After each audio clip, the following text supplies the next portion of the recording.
rain tapped at the windows and the wind howled outside. The weather was crappy for summer, but Lisette couldn't be happier.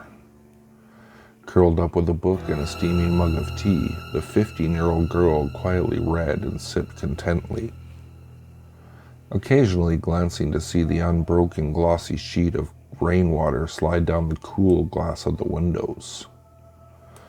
Her parents and younger brother were away at some amusement park a couple states away, and she had elected to stay behind. Lisette had always been a bookish hermit, and so chose catching up on reading over kiddie rides and meth-addicted carnies. The lamp above her glowed warmly, and Lisette smiled at her good fortune. She was just reaching the last few pages of her novel when a sharp, crackling noise echoed throughout the living room, and the lamp abruptly shut off. Wrapping her blanket more securely around herself, Lisette stood in the total darkness and went in search of some candles or a flashlight. She must have tripped and fell half a dozen times, acquiring some bruises in the process. She fumbled through drawers on her way there and eventually found a couple candles and some matches.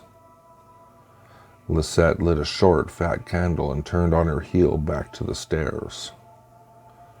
Balance failed her at that crucial moment and she fell forward.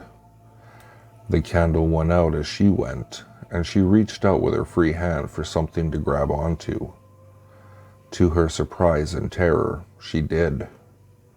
Something smooth and cold and slightly damp gripped her hand and pushed her backwards, setting her back on the first step. Lisette stood a moment, heart racing, before relighting the candle and waving it in front of her. "Who's there?" she shouted, voice shrill. Lisette saw something move in the corner of her eye, and she whipped her head around to see that nothing was there. Paranoia, she thought to herself. That's what has you so wired. It's storming outside and the power was knocked out. It's only natural to be paranoid. She slowly, cautiously made her way downstairs and back to her chair, unnerved. The house was utterly silent, save the persistent dripping of rain on the roof and ground and the sound of her own heart thumping inside of her chest. Lisette picked up her book and held the candle to it, attempting to reassure herself she was only imagining things. She had only just managed to calm down when she felt a light touch on her head. Not a very heavy touch, but still there. Only when she had leapt up and shrieked did Lisette see them. Shadows moving along the walls, black and wispy. Some were big and some were small, but still silent and ominous all the same. Lisette shook all over, fear taking hold of her. How was this possible? There was no one but her in the house. No one could be casting those shadows that were dancing along the walls. She suddenly had a childish urge to run away, to hide under the covers and shut everything out. But no matter how much she wanted to, terror glued her feet to the floorboards. One of the shadows, the darkest and tallest of them all, had managed to extract itself from the others and now stood in front of her. Lisette. It spoke with a voice like slithering of snakes. Lisette, it repeated, black nothingness that had formed in front of her and rooted her feet to the spot. I am in need of a new host, and I have chosen you. And when the last words were uttered, the shadow lightly tapped her, and Lisette fell to the floor, twitching and shrieking. No one would hear her. The nearest neighbors were 2 miles away, and the rain was too loud anyway. The shadow laughed and wrapped itself around her, arms around her mouth to muffle the terrible sounds she was making. And when the girl had quieted, the shadow gently ran a hand over her eyes and drew its thin, insubstantial finger upwards. A new shadow rose from Lisette, white and shining, a clean young soul, practically brand new. And with that, Lisette's soul was cast into the crowd of shadows on the wall. The one that had quieted her was burrowing itself into her still warm body, taking hold of its latest host. The new Lisette flexed her fingers and stood up, testing the amount of control she had. Sometimes a bit of the owner's soul would remain to try and fight her, but they never succeeded. This was not the case, and the new Lisette had total control. Old Lisette's brown eyes frosted over and became icy blue upon newfound ownership.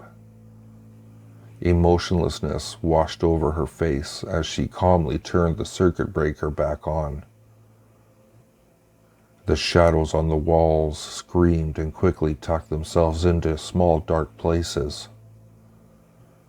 New Lisette laughed faintly, unaffected now, and wandered her way into the kitchen. Selecting a large knife and turning it this way and that, admiring the way the light glinted on its edge. The shadow's own name had been lost so long ago, washed away by the ocean. New Lisette went back to the large, soft chair and picked up old Lisette's book, flipping it back to the very beginning. She slid the blade underneath a pillow and awaited the arrival of old Lisette's family. The souls of her past host families would have some new companions soon. New Lisette smiled.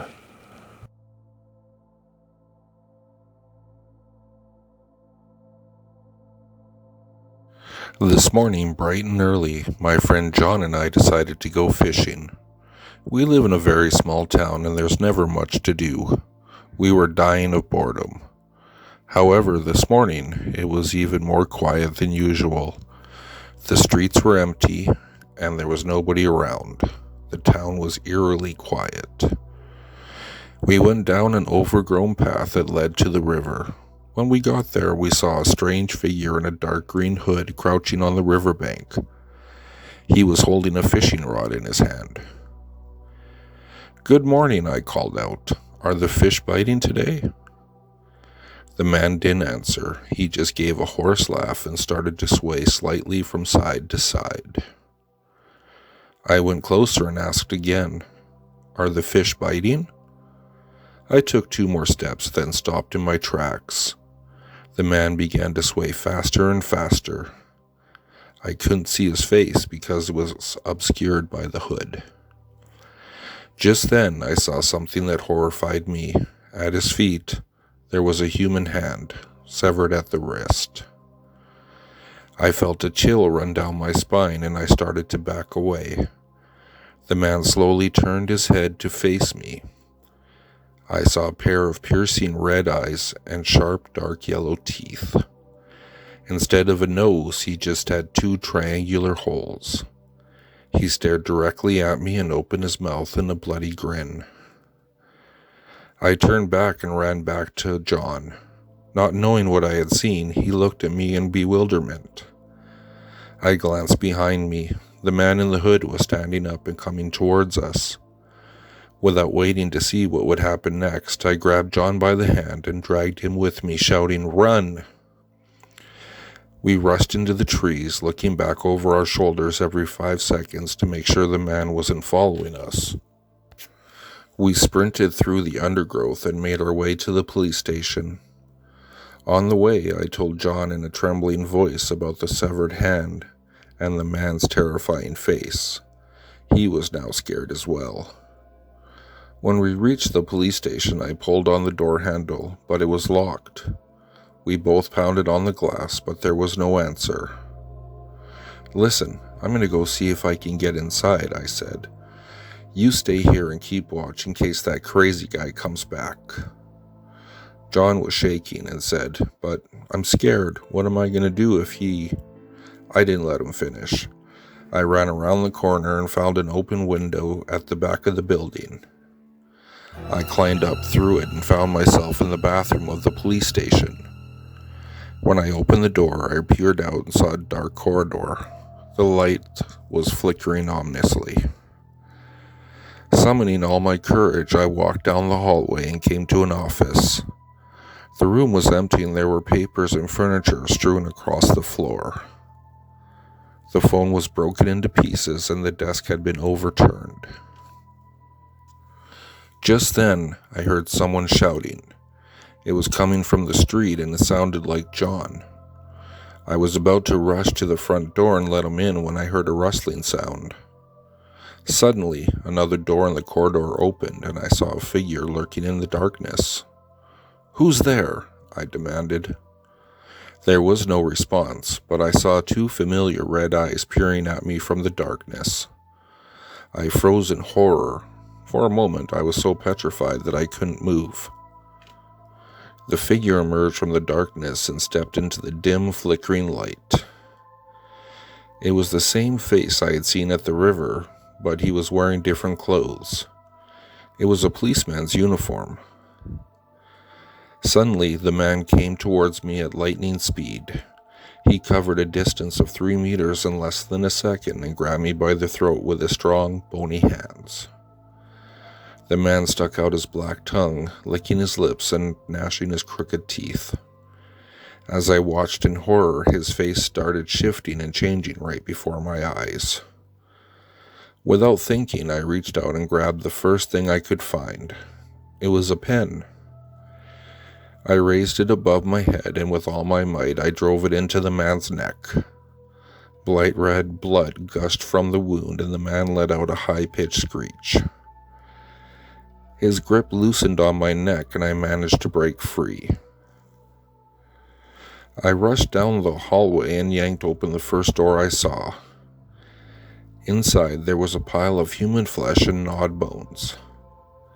The sight made my stomach turn and a wave of nausea came over me. I fell to my knees and threw up on the ground.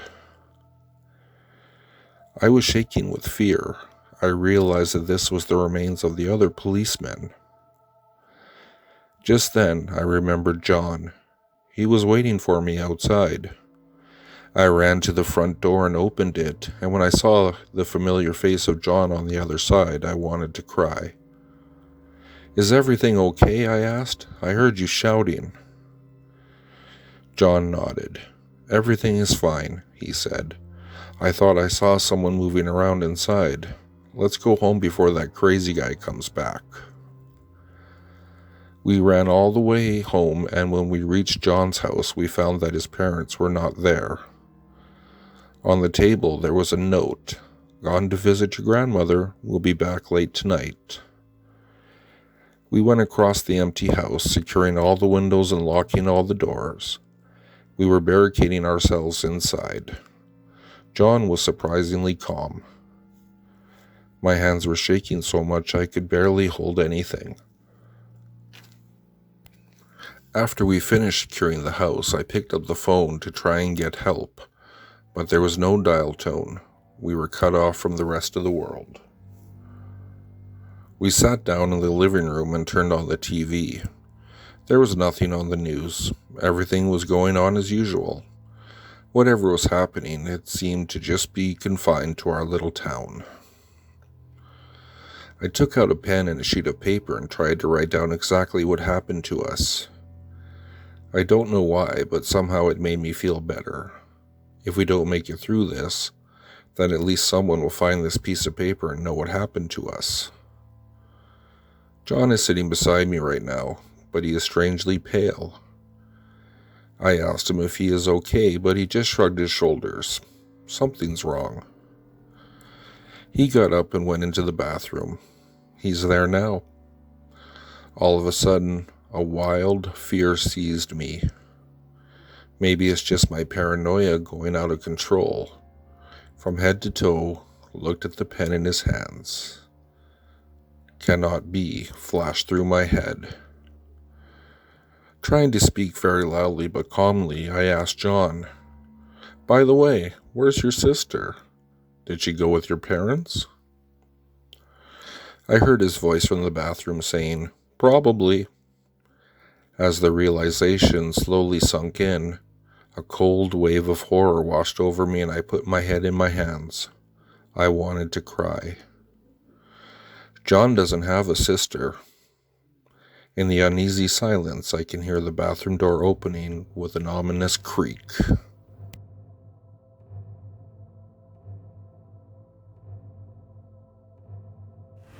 It started on a Monday morning when I was in the shower. It'll go away, I thought. An eye twitch developed and occurred every time I closed my eyes, when I slept, or every time I blinked. By the next Monday, it hadn't gotten any better, and it did quite the opposite. It started to hurt. I quickly forgot about the eye twitch, though. Every night would sport the same dream in which I was looking through a giant window that exhibited the empty vacuum of space with nothing but a single white dot floating in the distance. Every night it would get a little bit closer. Because of my dreams, I got little sleep. During the daytime, I had a constant feeling that I wasn't alone, that someone was with me, even if I was in a completely empty room. I discarded this as a side effect from my lack of sleep. By the third week, the twitching stopped. Yet, I was plagued by the reoccurring dream which kept me up most of the night. The small white dot which I once perceived was close enough to see its true form. It appeared to me as the decaying body of a deformed humanoid. It looked as if it may have been burnt beyond recognition at one point, as its arms were charred black. Every time I went to sleep, its black, empty eyes stared solemnly into my soul through the window separating dream from reality. It would appear dormant for the most part, with slow and controlled blinks a few times a minute. Eventually, it would start to take a step towards me. At this point, I would wake up in a state of hyperventilation and sweat, with the feeling of someone in the room, but it was only occupied by me. This night was drastically different. Exactly 1 month from the day it started, the same dream occurred tonight, yet this night the thing was in touching distance of the window. It had no more room to take a step, and when the time came for it to move, it reached its bent and deformed arm out towards the window and opened it upwards in a slow and robotic movement. As it started to pull its corpse through the window, I jolted upright in the same state of hyperventilation I'd been waking up in. As I woke up, a series of rushed thumps surged through the walls of my room and down the hall. I was sure now more than ever that whatever infested my dreams made it into this world. I couldn't go back to sleep that night. I was trembling out of pure fear, something I had not done since the days of growing up, and my creative imagination would form a monster to scare me.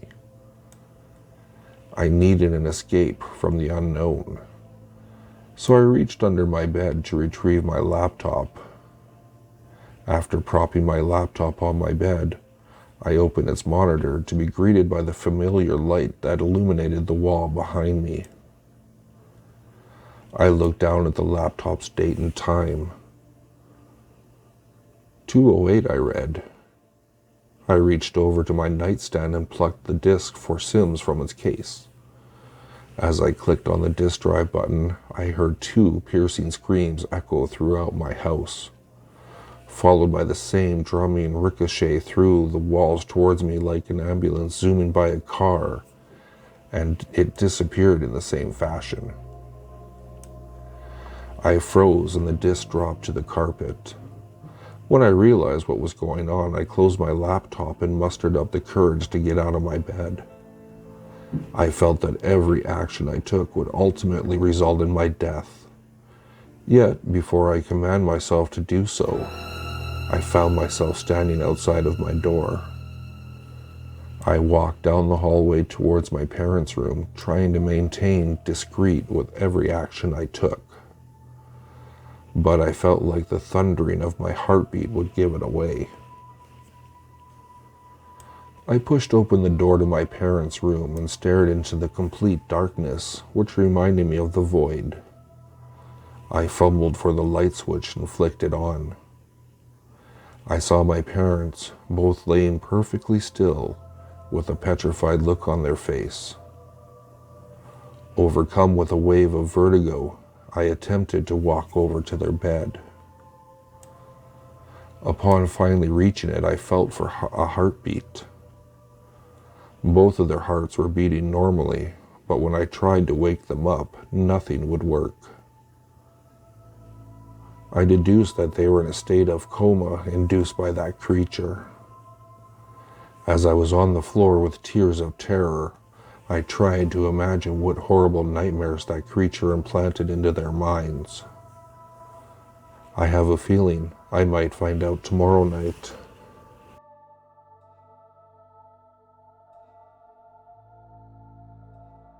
Thank you guys so much for listening. If you enjoyed what you heard, please be sure to like, share, and subscribe to the channel. But I've been just plain creepy, and I'll catch you in the next video.